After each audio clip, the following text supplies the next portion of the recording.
Connosco no Inferno já temos Joana Gurjão Henriques, autora do livro Racismo em Português. Bem, é uma rica entrada esta, quem estiver a ver este programa vai já pensar, uau, o que é que elas vão falar, não é? Joana, o que é que te levou...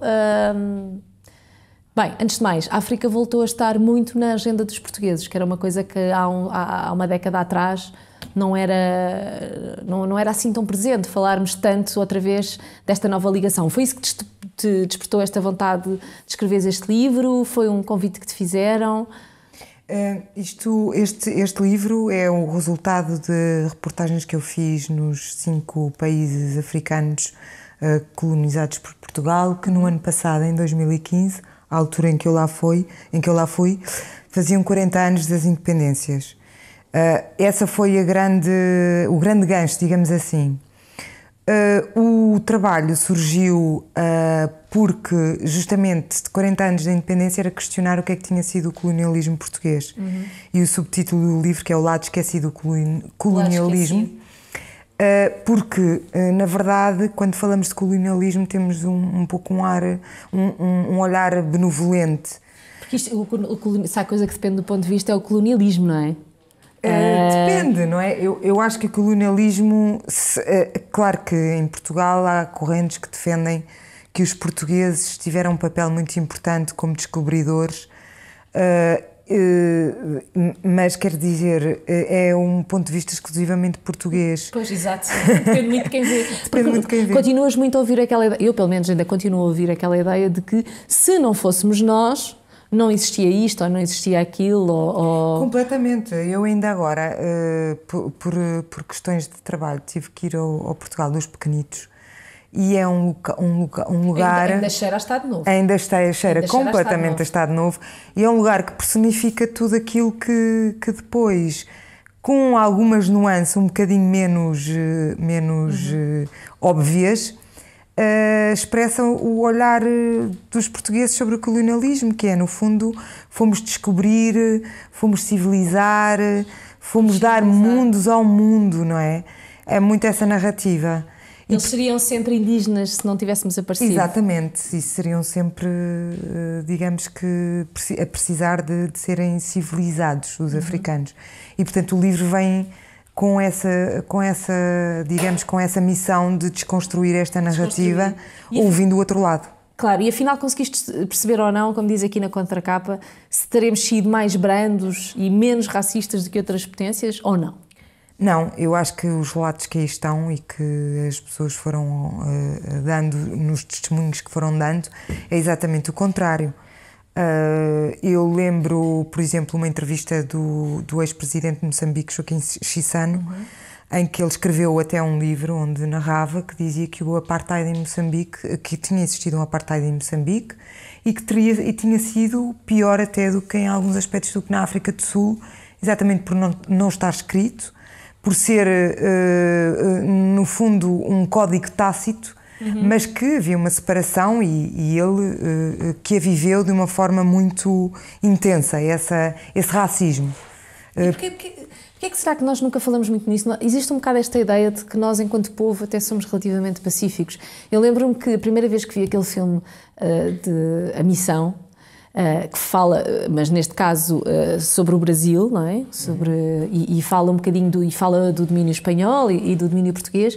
Eu lembro-me que nós éramos retratados com alguma violência e a gestão de interesse e do ouro e tal. E eu lembro-me quando vi aquilo, pensei, caramba, não, éramos assim, foi assim tão mau e tal. Depois pensei, claro, faz todo sentido, quer dizer, não podemos nunca tomar conta de um território que não o nosso, de uma forma civilizada, digo eu, e mesmo o nosso também não foi conquistado propriamente de uma forma civilizada, não se conquistam territórios propriamente com apertos de mão, não é? Exatamente. Portanto, sentes que ainda é um bocado passada esta ideia meio suavizada, muito, muito heroica, não é? Do que foi... Completamente. Por exemplo, já tem havido vários trabalhos na academia que desconstroem essa narrativa. Mas a verdade é que nos cafés e quando uma pessoa começa uma conversa sobre este tema, a primeira reação é defensiva. Não, mas nós missionámos com as populações locais e vais a Moçambique, vais a Angola, vais a Cabo Verde e eles gostam imenso de nós, e como se de facto tivéssemos deixado uma marca muito positiva. E com certeza que não há nas relações entre os povos, digamos assim, uma tensão. Agora, a memória do colonialismo está longe de ser boa, está muito longe de ser boa. Tens aqui um testemunho de alguém que diz no fim que não há memória de nenhum território que tenha sido tão, ela não diz massacrado, mas tão penalizado como a África, não é? É Paulina Chiziane, é uma escritora moçambicana e ela questiona exatamente para que é que serviu o colonialismo, não é? Que matou milhões e quantas pessoas, quantos milhões é que morreram em nome do colonialismo. E ela que viveu episódios muito violentos, com uma professora, por exemplo, a rasgar-lhe o teste numa sala de aula e a dizer seus brancos já viram uma negra a ter uma nota melhor do que vocês. Isto foi ela, vivido por ela e contado por ela nas entrevistas. Portanto, nós estamos aqui a falar de coisas subtis enfim, são coisas concretas. São coisas concretas, aconteceram e de facto marcaram as pessoas. Aliás, há aqui uma parte em que ela diz que uma submissão não desaparece em 40 anos, a colonização mental não desaparece em 40 anos, há sempre sequelas. Achas que esta nova vaga de imigrantes portugueses em África é conciliadora ou, antes, pelo contrário, reavivou ali estas mazelas?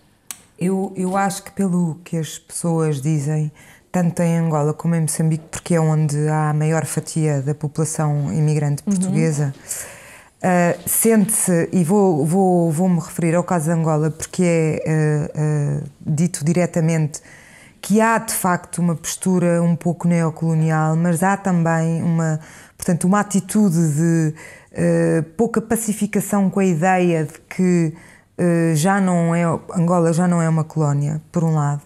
Por outro, a própria forma como as empresas estão organizadas e as chefias e, portanto, as elites não asseguram que essas tensões raciais não acontecem. Eu vou dar um exemplo que me deram. Que existe, por exemplo, uma empresa onde há uma auditoria, que vem uma rapariga negra todos os anos fazer a auditoria, mas com uma chefe portuguesa branca diferente, e que essa rapariga teria tantas capacidades ou mais para estar naquele posto de chefia, mas que é visto que ela nunca terá aquele posto. Isto vem de uma forma ou de uma estrutura que faz com que, por um lado, exista digamos que uma resistência a colocar alguns angolanos em postos de chefia. E, por outro lado, não se assegura que como eu dizia, que esses conflitos sejam eliminados, explicando às pessoas e deixando as regras claras pelas quais as pessoas estão em determinados postos, por exemplo, e ganham mais, porque ganham um subsídio, por exemplo, de deslocação. E, portanto, isso é sentido como os portugueses vêm para aqui mandar de novo. E nós nunca vamos ascender socialmente ou hierarquicamente, porque, novamente, existe esta... Não somos bem vistos. Mas ouço recorrentemente esta ideia de que essa tensão existe muito mais em Angola do que do que em Moçambique, por exemplo, ou que em Cabo Verde. Tiveste noção disso? Em Moçambique também existe um pouco, embora eu tivesse sentido em Angola que isso seja mais verbalizado, porque em Angola, de facto, as tensões raciais são mais verbalizadas, estão mais à flor da pele. Foi dos 5 países onde eu senti que esse tema era um tema recorrente no discurso do cotidiano, numa fila de supermercado, num café, quando as coisas não correm bem. É aí que eu senti, foi no país onde eu senti que, por um lado tem um aspecto saudável, que é, portanto, externalizado, portanto, as pessoas deitam cá para fora e conseguem já sentem discutir, que têm liberdade para discutir. O que é curioso, porque é um país altamente... é um país onde a liberdade de expressão é complicada, mas neste aspecto as pessoas têm à vontade em falar. Porque é muito curioso isso. É qualquer coisa que todos partilham mais na generalidade. Sim, quer dizer, talvez. Entrevistaste algum português para este livro, branco, que tivesse também sido de alguma forma afetada com este processo? Porque aquilo que dizes, lá está, as injustiças trazem sempre este desagrado generalizado e esta cólera que acaba por atingir mesmo quem não tem culpa e mesmo quem tem supostamente um comportamento mais civilizado, diria eu. Tiveste alguns casos aqui, havia muitos casos na altura do ultramar também de portugueses que casaram com africanas e vice-versa, não era tão comum. Mas sentiste muito isso? Sentiste que eles próprios também sentiram na pele as lesões do colonialismo? Eu, ao princípio, comecei por entrevistar um ou outro português até da nova geração e depois decidi que não era esse de todo o ângulo, porque o objetivo, o grande motor que me levou a fazer este livro era ouvir o lado africano da história colonial e das marcas que tinha deixado ainda hoje nas respectivas sociedades. E, portanto, pensei, não vale a pena porque nós portugueses já temos... Essa versão da história já é muito abordada cá, ou já é abordada cá. Numa segunda fase irei fazer o lado de Portugal, mas cá. E, portanto, decidi excluir. Claro que há, obviamente, portugueses e descendentes de portugueses, que já não são portugueses, digamos assim, brancos, que têm uma atitude perfeitamente de igual para igual. Aliás, até eu entrevisto brancos, por exemplo, moçambicanos brancos, angolanos brancos, e notas que essa questão desapareceu? Para eles já desapareceu? Ou? Não sei se posso dizer que desapareceu. Os relatos também em relação ao passado há alguns bastante brutais, não é? De pessoas que viram também episódios. Lá está, mais uma vez, por exemplo, em Moçambique, o Fernando Lima, que contou o episódio dos empregados que deixavam cair um copo e eram castigados por terem partido um copo. Portanto, e ele dizia, isto não são coisas que eu ouvi dizer, isto são coisas que eu vi. E ele, portanto, é de uma geração... Mas a ideia de que a escravatura é qualquer coisa muito distante, não é? Não, pois não é. E isso, por exemplo, em São Tomé e Príncipe é muito óbvio, porque houve trabalho forçado até 74, que é um sucedâneo da escravatura, em que as pessoas viviam nas roças e não podiam sair sem uma guia, por exemplo, não é? Sem autorização. E estavam em absolutos regimes ditatoriais, claro, dentro das roças. Houve alguma coisa aqui, e para terminarmos, que te tenha aberto completamente a cabeça em relação a este tema? Ou já imaginavas ter ouvido tudo? Houve qualquer coisa que te surpreendeu de facto e que te faça perceber, que te tenha feito perceber, ok, à semelhança das pessoas que eu quero que leiam este livro, eu também ainda não estava bem ciente do cenário todo? Eu acho que com o conjunto das mais de 100 entrevistas que eu fiz, e a maioria delas estão aí, quase todas, fiquei com uma visão global de que, de facto, o racismo não é apenas uma coisa do passado. Atualiza-se e reatualiza-se de formas diferentes. O que me surpreendeu muito foi o discurso autocrítico que existe em cada um dos países, não só em relação ao colonialismo, como às suas próprias elites, como à questão do racismo e como à questão das relações que deveriam ser de igual para igual e não são. E essa capacidade de, muito mais do que nós, portugueses, existe uma crítica interna à forma como estas questões são geridas e acho que nesse aspecto é uma grande surpresa, porque para mim, como portuguesa, acho que gostaria de ver os portugueses a refletirem com um bocadinho sobre isso, de uma forma tão... E ter sempre o outro lado, porque existem sempre dois lados, não é? Exato.